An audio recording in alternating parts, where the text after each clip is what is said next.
ফের পথে নামলেন আশাকর্মীরা। হাওড়ায় সিএমওএইচ অফিস ঘেরাও করে বিক্ষোভ কর্মসূচি আশাকর্মীদের। দাবি ন্যূনতম মাসিক 15,000 টাকা বেতন, বকেয়া ইনসেন্টিভ এবং কর্মরত অবস্থায় মৃত আশাকর্মীদের পরিবারকে 5 লাখ টাকা দিতে হবে। এই দাবিগুলি নিয়ে বিগত কয়েকদিন ধরেই কর্মবিরতি চালাচ্ছেন তারা। প্রায় প্রতিদিনই নিজেদের দাবি আদায়ের জন্য লাগাতার আন্দোলন চালাচ্ছেন আশাকর্মীরা।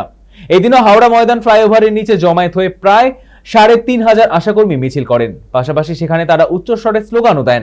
কর্মসূচিটি আয়োজিত হয় পশ্চিমবঙ্গ আশাকর্মী ইউনিয়নের উদ্যোগে। বিষয়টিকে কেন্দ্র করে টানটান উত্তেজনা গোটা এলাকায়।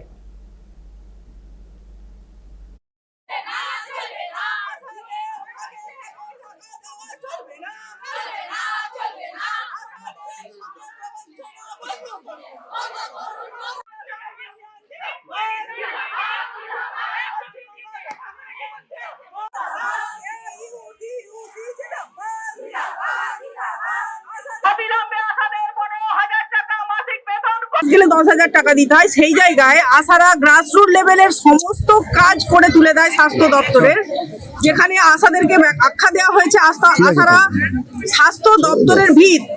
সেই আস্থাদের স্বাস্থ্য দপ্তরের ভিতদের মাসিক ভাতা দেওয়া হয় 5,250 টাকা। এটা খুব লজ্জার। এই কাজ করতে গিয়ে আমাদের বহু সহকর্মী মারা যাচ্ছে।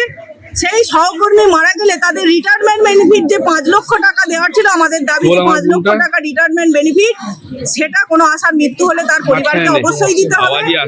তার সঙ্গে সঙ্গে আমাদের 1 বছর পর্যন্ত সমস্ত কাজের টাকা বাকি, সেটা অবিলম্বে দিতে হবে। আমাদের পারিশ্রমিক চাইছে আমরা ন্যূনতম মাসিক ভাতা 15,000 টাকা, যেটা আমাদের দাবি আমাদেরকে দিতে হবে। রাজ্য সরকারের কর্তৃক আমাদের প্রদান করতে হবে। এই লাগাতার কর্মবিরতি আমাদের চলছে 23শে ডিসেম্বর থেকে। যদি না আমাদের সমস্ত শর্ত পূরণ হয়, তাহলে আমাদের এই কর্মবিরতি লাগাতার চলবে। দীর্ঘদিন ধরে আশাদের কর্মবিরতির একটা তারা কথা বলে আসছিল, কেন তাদের অনারিয়াম বাড়ানো হচ্ছে না দীর্ঘদিন ধরে, এবং সাথে সাথে ইনসেন্টিভ যেটা, সেটা তাদের মাসের পর মাস বাকি থাকছে এবং তার কোনো হিসাব তারা পাচ্ছে না। সামান্য করে ইনসেন্টিভ দেওয়া হচ্ছে, সেটা বলা হচ্ছে ব্যাংকে যাও, ব্যাংকে গিয়ে খোঁজ নাও। ব্যাংকে তারা পাচ্ছে না, লিঙ্ক থাকছে না। দিনের পর দিন তাদের হ্যারাস হচ্ছে। তারা ফিল্ডে কাজ করছে, তারা ওখানে 2 দিন 3 দিন তারা সেন্টারে যাচ্ছে, তারপরে তাদের এই অবস্থা।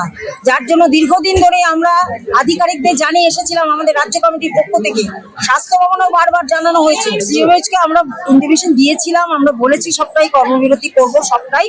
কিন্তু উনি যেহেতু আমাদের জেলার মুখ্য স্বাস্থ্য আধিকারিক, ওনার কাছে আমরা এলাম, মেয়েরা সব এলো, যে আমাদের দাবিটা মানা না হলে আমরা কিন্তু কর্মবিরতি চালিয়ে যাব।